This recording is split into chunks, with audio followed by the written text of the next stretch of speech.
I'm doing the repair of the center seat belt in my 2005 Jeep Grand Cherokee. Notice the seat belt is locked up. See how tight it is right there? So I can't figure out how to get it out. A lot of people have asked the question, how do we fix this?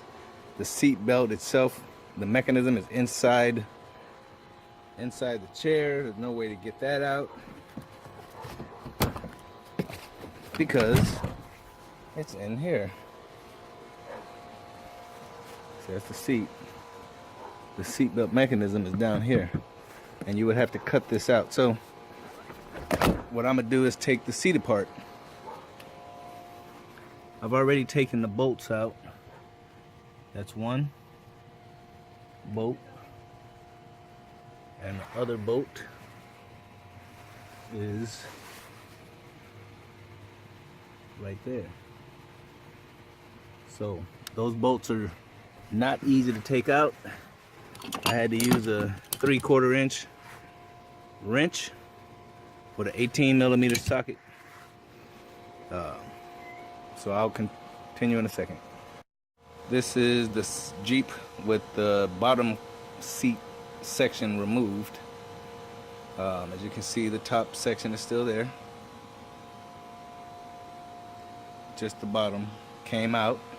All I had to do was take those two bolts out and the whole section came out. So once again, this is the seat belt that's stuck. It's being held by this. I'm gonna take that out and then I'll come back. So we have taken that center belt, the bolt out right here, and now the belt is free. It works.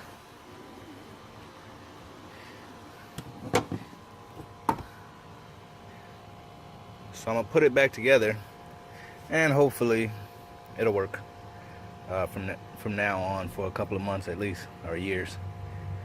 But I'll come back after I get it back together. Seat belt is put back together.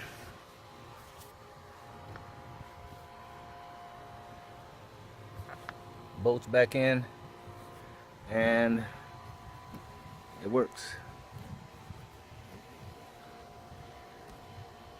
So it looks like you just have to take the screw out, reset it, and it'll work, at least for a little while. So I used this oil on the bolts because they were very tight. They were extremely tight. And when I put that oil on them, they were very easy to put in. I locked the seat belt, the center seat belt, into the clasp because I'm still afraid that it might lock up. So we'll just lock it like that until we need it. Other than that, that's how you fix it. See you later.